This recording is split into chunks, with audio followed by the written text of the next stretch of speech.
ಪಾಕಿಸ್ತಾನದ ಅವಸ್ಥೆ ನೋಡೋಕಾಗದೆ ಓಡೋಡಿ ಬಂದಿದೆ ಟರ್ಕಿ.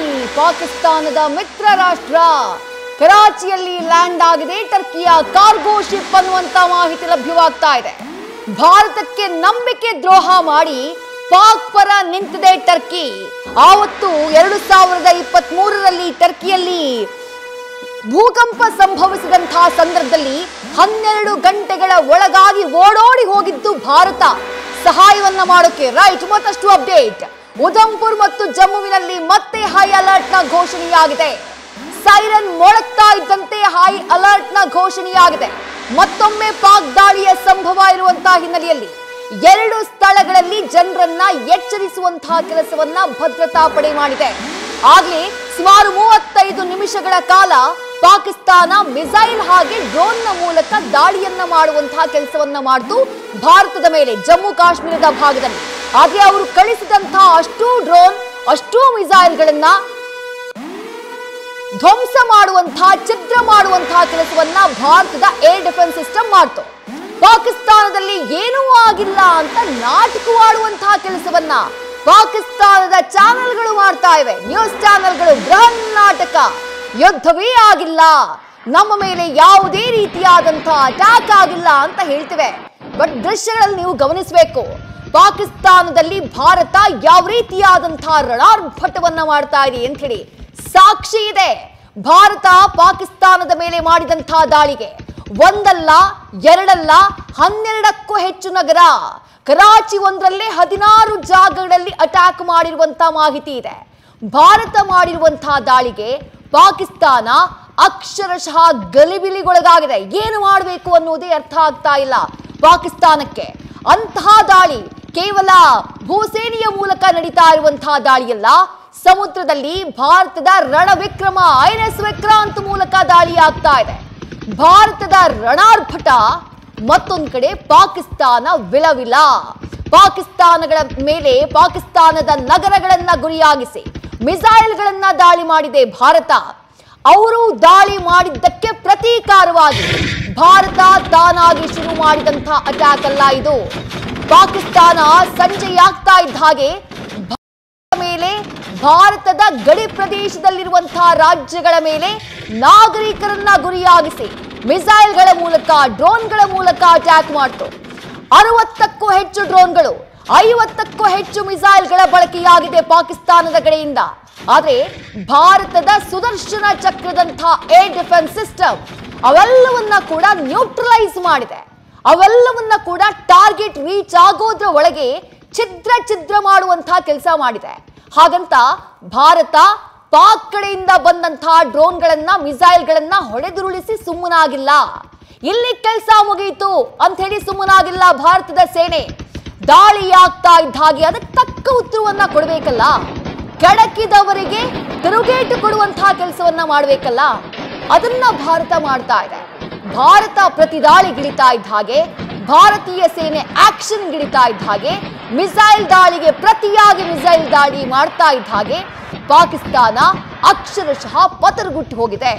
ಸದ್ಯಕ್ಕೆ ಲಭ್ಯವಾಗ್ತಾ ಇರುವಂತಹ ಮಾಹಿತಿ ಪ್ರಕಾರ ಭಾರತದ ಮಿಸೈಲ್ ದಾಳಿಯನ್ನ ತಡೆಯೋಕೆ ಅಂತ ಹೇಳಿ ಇಟ್ಕೊಂಡಿದ್ದಂತಹ ಏರ್ ಡಿಫೆನ್ಸ್ ಸಿಸ್ಟಮ್, ಒಟ್ಟು 5 ಏರ್ ಡಿಫೆನ್ಸ್ ಸಿಸ್ಟಮ್ಗಳನ್ನ ಧ್ವಂಸ ಮಾಡುವಂತಹ ಕೆಲಸವನ್ನ ಭಾರತದ ಸೇನೆ ಮಾಡಿದೆ. ದೃಶ್ಯಗಳಲ್ಲಿ ಗಮನಿಸ್ತಾ ಇದ್ದೀವಿ ಯಾವ ರೀತಿ ಪಾಕಿಸ್ತಾನ ವಿಲವಿಲ ಅಂತಿದೆ ಅಂತ ಹೇಳಿ. ಪಾಕಿಸ್ತಾನಕ್ಕೆ ಒಂದು ಕಡೆ ಭಾರತದ ದಾಳಿಯಿಂದ, ಭಾರತ ಕೊಡ್ತಾ ಇರುವಂತಹ ಶಿಕ್ಷೆಯಿಂದ ಒದ್ದಾಡುವಂತಹ ಸ್ಥಿತಿ ಇದ್ರೆ, ಮತ್ತೊಂದು ಕಡೆ ಕ್ವೆಟ್ಟಾದಲ್ಲಿ ಬಲೂಚ್ ಆರ್ಮಿ ಮಾಡ್ತಾ ಇರುವಂತಹ ಅಟ್ಯಾಕ್, ಅಲ್ಲೂ ಕೂಡ 4 ಕಡೆ ದಾಳಿಯಾಗಿದೆ ಅನ್ನುವಂತಹ ಮಾಹಿತಿ ಇದೆ. ಬಲೂಚಿಸ್ತಾನದ ಆರ್ಮಿ ಮಾಡಿರುವಂತಹ ದಾಳಿ, ಪಾಕ್ ಸೇನೆಯನ್ನ ಗುರಿಯಾಗಿಸಿ ಮಾಡಿರುವಂತಹ ದಾಳಿ, ಆ ದಾಳಿಯಿಂದಾನೂ ಚೇತರಿಸಿಕೊಳ್ಳುವುದಕ್ಕೆ ಪಾಕಿಸ್ತಾನಕ್ಕೆ ಸಾಧ್ಯವಾಗ್ತಾ ಇಲ್ಲ. ಒಂದ್ ಕಡೆ ಬಲೂಚ್ ಆರ್ಮಿ, ಮತ್ತೊಂದ್ ಕಡೆ ಭಾರತೀಯ ಸೇನೆ. ಕೆಣಕಿದ್ದು ಯಾರು? ಪಾಕಿಸ್ತಾನ. ಈ ಕೆಣಕಿದ್ದಕ್ಕೆ ತಕ್ಕ ಶಾಸ್ತಿಯನ್ನ ಅನುಭವಿಸಲೇಬೇಕು. ಮಾಡಿದ್ದುಣ್ಣೋ ಮಹಾರಾಯ, ಮಣ್ಣು ತಿನ್ನೋವನ ಕೆಲಸವನ್ನ ಮಾಡಿದ್ಮೇಲೆ ಅದಕ್ಕೆ ತಕ್ಕ ಶಾಸ್ತಿಯನ್ನ ಕೂಡ ತಗೊಳ್ಬೇಕಾಗತ್ತೆ. ಕರ್ಮ ರಿಟರ್ನ್ಸ್ ಅನ್ನೋದು ಇದಕ್ಕೇನೆ. ಪಾಕಿಸ್ತಾನ ಇಷ್ಟು ವರ್ಷಗಳ ಕಾಲ ಕೊಟ್ಟಂತಹ ತಂಟೆ, ಕೊಟ್ಟಂತಹ ಕಾಟ, ತೆಗೆದಂತಹ ಭಾರತದ ಸೈನಿಕರ ಪ್ರಾಣ, ಅದೆಲ್ಲದಕ್ಕೂ ಉತ್ತರ ಬೇಕಲ್ಲ. ಆ ಉತ್ತರ ಇವತ್ತು ಸಿಗ್ತಾ ಇದೆ. ಇವತ್ತಿನ ರಾತ್ರಿ ಪಾಕಿಸ್ತಾನದ ಪಾಲಿಗೆ ಕರಾಳ ರಾತ್ರಿ, ನಿದ್ದೆ ಇಲ್ಲದಂಥ ರಾತ್ರಿ, ಕಣ್ಣು ಮುಚ್ಚೋದಕ್ಕೂ ಕೂಡ ಭಯ ಪಡಬೇಕು ಪಾಕಿಸ್ತಾನ. ಅಂಥ ಉತ್ತರವನ್ನ ಭಾರತೀಯ ಸೇನೆ ನೀಡ್ತಾ ಇರೋದು. ಭಾರತೀಯ ಭೂಸೇನೆ, ನೌಕಾಸೇನೆ, ವಾಯುಸೇನೆ ಮೂರೂ ಸೇನೆಗಳು ಅಲರ್ಟ್ ಆಗಿದ್ದಾವೆ, ಪ್ರತಿ ದಾಳಿಯಲ್ಲಿ ತೊಡಗಿದ್ದಾವೆ. ದಾಳಿ ಮಾಡಿದ ತಕ್ಷಣ, ಭಯೋತ್ಪಾದಕ ಕೃತ್ಯಗಳು ನಡೆದ ತಕ್ಷಣ ಶಾಂತಿಯನ್ನ ಕಾಪಾಡೋಣ, ಶಾಂತಿ ಮುಖ್ಯ, ತಾಳ್ಮೆ ಮುಖ್ಯ ಅಂತ ಹೇಳಿ ಕೂತ್ಕೊಳ್ಳೋದಕ್ಕೆ ಇದು ಹಳೆ ಭಾರತ ಅಲ್ಲ, ಇದು ನಯಾ ಭಾರತ್, ಹೊಸ ಭಾರತ. ರಕ್ತಕ್ಕೆ ರಕ್ತ ಅನ್ನುವಂಥ ಪಾಲಿಸಿಯನ್ನ ಪಾಲಿಸ್ತಾ ಇರೋ ಭಾರತ, ಸೇಡಿಗೆ ಸೇಡು ಅನ್ನೋದನ್ನ ಶಾಸನ ಮಾಡಿಕೊಂಡಿರುವಂತಹ ಭಾರತ. ಮೊಯ್ಯಿಗೆ ಮೊಯ್ ಈಗಿನ ಭಾರತೀಯ ಸೇನೆಯ ನಿಯಮ, ಈಗ ಅದನ್ನೇ ಮಾಡ್ತಾ ಇರೋದು. ಇವತ್ತು ವಿದೇಶಾಂಗ ಕಾರ್ಯದರ್ಶಿ ಪ್ರೆಸ್ ಮೀಟ್ ಮಾಡುವಾಗಲೂ ಅದನ್ನೇ ಹೇಳಿದ್ದು, ನಾವಾಗಿ ಆರಂಭ ಮಾಡಿಲ್ಲ. ಈ ಪಾಕಿಸ್ತಾನ ಹಾಗೆ ಭಾರತದ ನಡುವೆ ಉದ್ವಿಗ್ನ ಪರಿಸ್ಥಿತಿ, ಯುದ್ಧದ ಭೀತಿ, ಈ ದಾಳಿಗಳು ಏನ್ ನಡೀತಾ ಇದೆ, ಇದರ ಆರಂಭ ಭಾರತ ಮಾಡಿದ್ದಲ್ಲ, ಇದರ ಆರಂಭ ಮಾಡಿದ ಪಾಕಿಸ್ತಾನ. ಪಾಕಿಸ್ತಾನದ ಉಗ್ರ ಸಂಘಟನೆಗಳು, ಅವರು ಹಾಲೆರೆದು ಪೋಷಿಸಿದಂಥ ವಿಷ ಸರ್ಪಗಳು.